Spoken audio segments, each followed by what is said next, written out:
সংসার সংসার কহিরা ববে গো, করলি না বন্দেগি।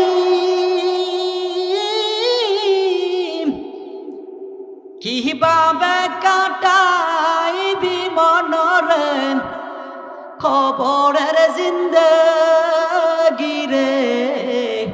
ওরে জীবন গুনাই গুনাই গেল রে। ওরে জীবন গুনাই গুনাই গেল রে। আরে নিঃশ্বাসের বিশ্বাস কইরা গো, বদলাম বাড়ি ঘর।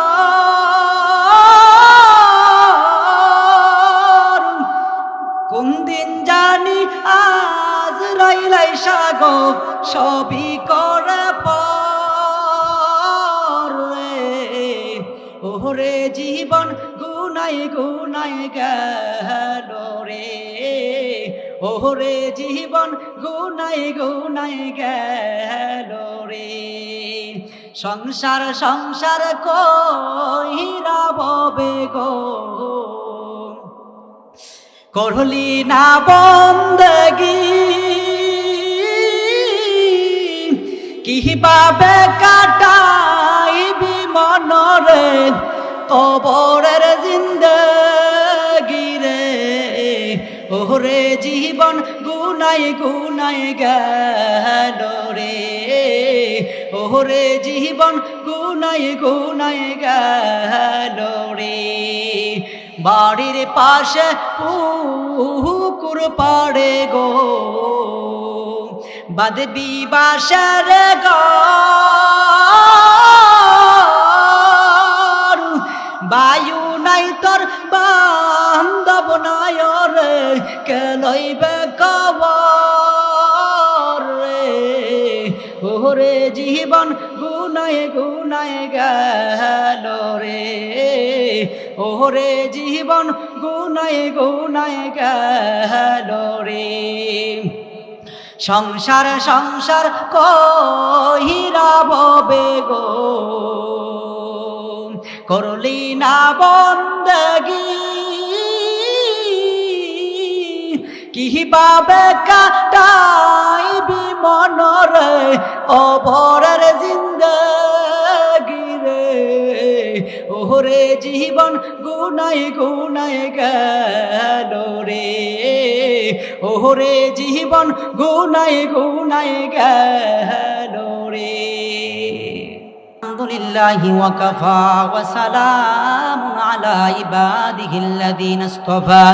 আম্মা বা'দ, ফাআউযু বিল্লাহি মিনাশ শাইতানির রাজীম। বিসমিল্লাহির রহমানির রহিম। قل إن كنتم تحبون الله فاتبعوني يحببكم الله ويغفر لكم ذنوبكم والله غفور رحيم. صدق الله العظيم. وقال النبي صلى الله عليه وسلم: أول ما يحاسب به العبد يوم القيامة الصلاة، أو كما قال عليه الصلاة والسلام. وقال الله تعالى في شان حبيبه: إن الله وملائكته يصلون على النبي يا أيها الذين آمنوا صلوا عليه وسلموا تسليما. صلى الله وعلى محمد صلى الله عليه وسلم. صلى الله وعلى محمد صلى الله عليه وسلم. بلغ العلا بكماله كشف الدجى بجماله حسنت جميع خصاله صلوا عليه وآله لا إله إلا الله لا إله إلا الله لا إله لا إله إلا الله محمد رسول الله صلى الله عليه وسلم সম্মানিত হাজিরিন, যে আয়াতে কারিমা তেলাওয়াত করেছি সেই আয়াতে কারিমা আলোকে সংক্ষিপ্ত আকারে কয়েকটা কথা বলবো। আমা তাওফিক ইল্লা বিল্লাহি ওয়া ইলাইহি উনিব। আল্লাহ তাআলা বলেন যে কুল, হে নবী আপনি বলে দিন। কাদেরকে বলে দেওয়ার জন্য বলা হয়েছে? সাহাবায়ে কেরামকে। সাহাবায়ে কেরামকে বলে দেওয়ার উদ্দেশ্য হচ্ছে কিয়ামত পর্যন্ত যত মানুষ আসবে তাদের সকলের জন্য। জোরে কোন সুবহানাল্লাহ।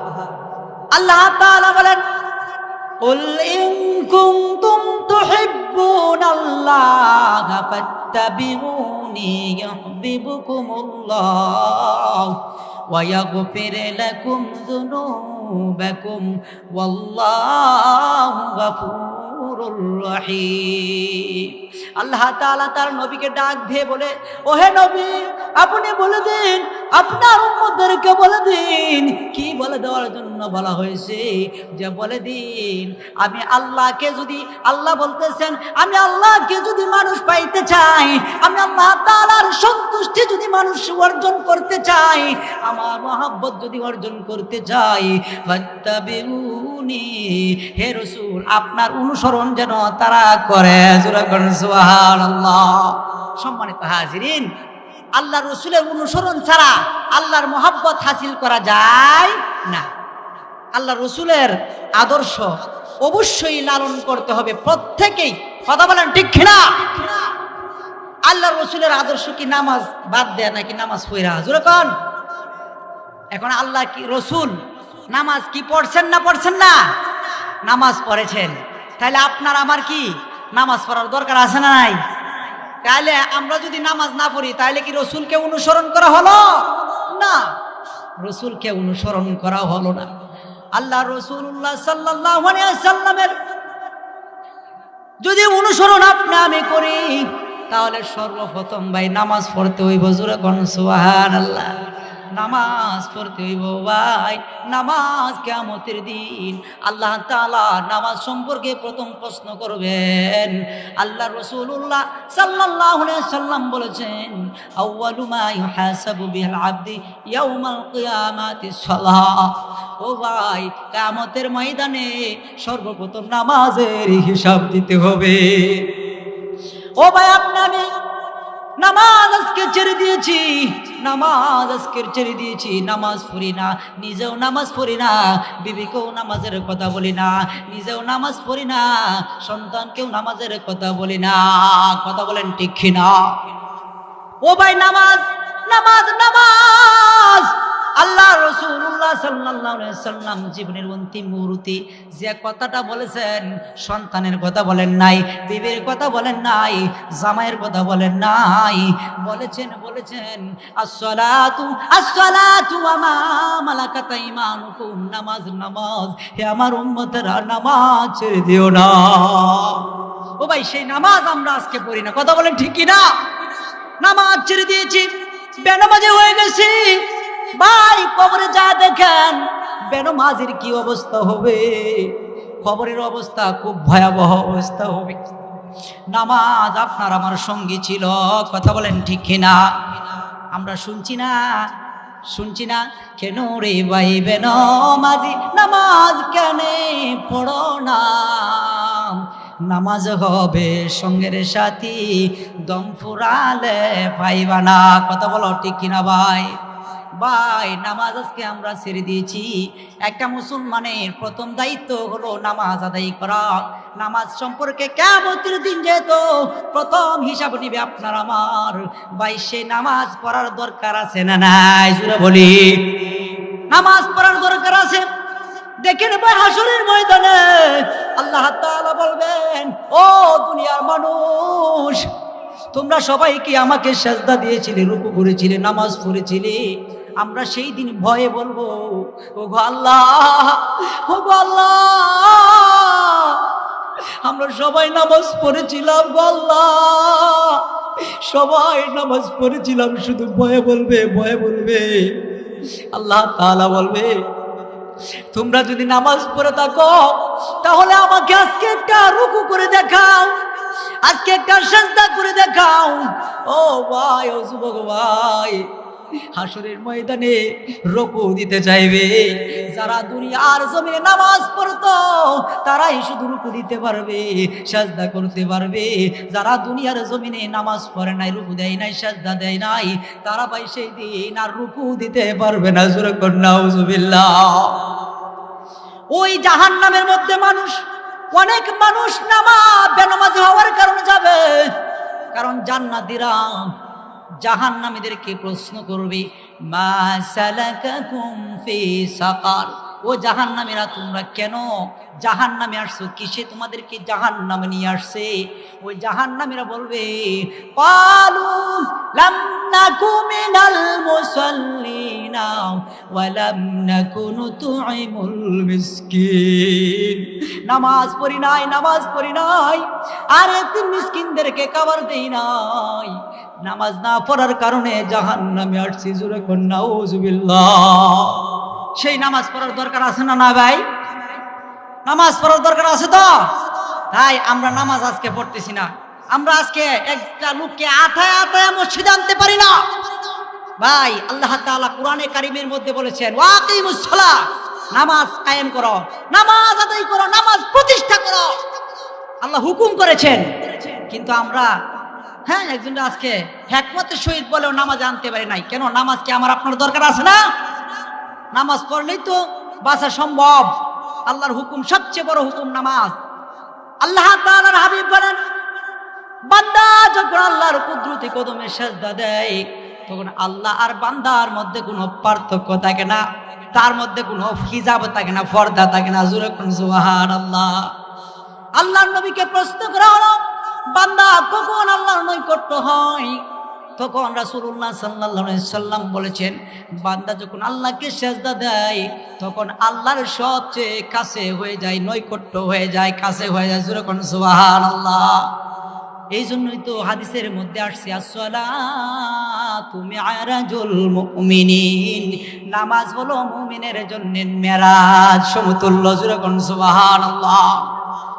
আপনার আমার নবী মেরাজ করেছেন, আল্লাহর সাথে সাক্ষাৎ করেছেন। আল্লাহ রাসূলুল্লাহ সাল্লাল্লাহু আলাইহি ওয়াসাল্লাম আল্লাহকে বলতেছেন, ইয়া আল্লাহ, আমি যে আপনার সাথে সাক্ষাৎ করে আসছি, আয় আল্লাহ, আমার উম্মতের জন্য ওই মেরাজের ব্যবস্থা কি হবে? আল্লাহ তাআলা বলেন, যাও যাও, নামাজ দিয়েছি, নামাজ দিয়েছি। অনেক বড় কাহিনী ভাই, নামাজ যদি পড়ো, আল্লাহ রাসূলুল্লাহ সাল্লাল্লাহু আলাইহি সাল্লাম বলেছেন, এই মুমিনের জন্য নামাজটাই হলো মেরাজ সমতুল্য। সুবহানাল্লাহ। আসসালাতু মিফতাহুল জান্নাহ, নামাজ জান্নাতের চাবি। ও ভাই, যদি গেটের চাবি হারাইলেন তাইলে কি অবস্থা হইব? তাই জান্নাতের চাবি আপনার আমার দরকার আছে না নাই? তাইলে নামাজ ইনশাআল্লাহ পড়বো তো। নামাজ পড়লে কি লাভ ভাই? দেখেন, পাঁচটা লাভ নামাজ পড়লে রাসূলুল্লাহ সাল্লাল্লাহু আলাইহি ওয়াসাল্লাম বলেছেন, পাঁচটা লাভ। কয়টা লাভ? পাঁচটা লাভ। একটা লাভ দুই নেতা আল্লাহ দেলাইব। জোরে কোন সুবহানাল্লাহ। একটা লাভ নবতে পাইতেছেন একটা লাভ। ভাই, এই লাভটা কি জানেন? এই লাভটা হইছে রিজিকের ফায়সালা আল্লাহ তাআলা দূর করে দিবেন। জোরে কোন সুবহানাল্লাহ। আর যেই রিজিকের পিছনে আমরা সকাল থেকে নিয়ে রাত পর্যন্ত, রাত 10টা পর্যন্ত আমরা কত রকমের কর্মই না করে থাকি রিজিকের দায়ে, কথা বলেন ঠিক কিনা? রিজিকের জন্য, এই রিজিকের জন্য আমরা পেরেশান, কত রকমের কাজকর্ম আমরা করে থাকি। কিন্তু ভাই, এই কাজটা যদি আল্লাহর হুকুম আর নবীর তরিকা অনুযায়ী হইতো, তাইলে আপনার এই কাজের মধ্যে, এই রিজিকের মধ্যে বরকত পাইতাম। জোরে কোন সুবহানাল্লাহ। বরকত পাইতাম কিনা? পাইতাম। কিন্তু আমরা আজকে নামাজ না পড়ে কাজও লাগি, তাইলে এই কাজ করি রিজিকের তালাশে, রিজিকের তালাশে, রিজিক অর্জন করার জন্য নামাজ না পড়ে কাজে লাগি বিদায় আপনার আমার রিজিকের মধ্যে আল্লাহ বরকত দেন নাই। জোরে কোন নাউজুবিল্লাহ। তাইলে নামাজ পড়া যদি কাজে লাগতাম, তাহলে আপনার আমার রিজিকের মধ্যে আল্লাহ তাআলা কি দিতেন? বরকত ঢেলে দিতেন, ঢেলে দিতেন। জোরে কোন সুবহানাল্লাহ। আল্লাহ তাআলা বলেন فإذا قضيت الصلاة فانتشروا في الأرض وابتغوا من فضل الله আল্লাহ তাআলা বলছেন কি বলছেন যে ও বান্দারা নামাজ পড়ো নামাজ পড়া পরে তোমরা কাজে লাগো নামাজ পড়া পরে তোমরা বাহির হয়ে যাও জমিনের মধ্যে চড়ে যাও জমিনের মধ্যে লুকায়িত ভান্ডার থেকে তোমাদের রিজিক তালাশ করো যে যে কর্ম করো সেই কর্মের মধ্যে লেগে যাও সেই কর্মের মধ্যে হ্যাঁ নেমে যাও তাইলে আমরা নামাজ না পড়া নামাজ বাদ দিয়ে আজকে রিজিকের তালাশে বাহির হয়েছি এই জন্যই হ্যাঁ অর্জন করে রিজিক অর্জন করে টাকা পয়সা অর্জন করে এই টাকা পয়সার মধ্যে বরকত পাইতাছি না কথা বলেন ঠিক কিনা আজকে মুসলমানরা নামাজ ছেড়ে দিয়েছে এই নামাজ সম্পর্কে আগেই বলেছিলাম আকিমুস সালাহ আল্লাহ বলছেন নামাজ কায়েম করো নামাজ প্রতিষ্ঠা করো আল্লাহ হুকুম করছেন নামাজ পড়তেই হবে তুমি গরিব হও আর ধনী হও তুমি তুমি যদি প্রাপ্তবয়স্ক বালেক বালেকা হও তাইলেই তোমার উপরে নামাজ ফরজ ফরজ ফরজ বিধান ভাই ফরজ আদায় করতেই হবে তাই আজকে নামাজ প্রতিষ্ঠা নাই আমাদের পরিবারের মধ্যে নাই আমাদের সমাজের মধ্যে নাই আমাদের রাষ্ট্রের মধ্যে নাই কথা বলেন ঠিক কিনা আমাদের রাষ্ট্রের মধ্যে যদি আজকে নামাজ কায়েমের আইন চালু থাকতো নামাজ পড়তেই হবে ওই পার্লামেন্টের মধ্যে আইন যদি পাস হয়ে যাইতো তাইলে আশা করা যায় এই 95% মুসলমানের দেশে বেনামাজি থাকবে না কথা বলেন ঠিক কিনা তাইলে ভাই এই নামাজ প্রতিষ্ঠা করার জন্য আমাদেরকে রাষ্ট্রীয়ভাবে নামাজ প্রতিষ্ঠা করার কাজে আমাদের আঞ্জাম দিতে হবে কি হবে না হবে তাই আমরা যেখানেই থাকি না কেন আমরা যেন সর্বোপরি চেষ্টা করি নামাজ কায়েম যেন রাষ্ট্রীয়ভাবে হয়ে যায় আল্লাহ তাআলা যেন নামাজ কায়েমই করে দেন সবাই বলেন আমিন।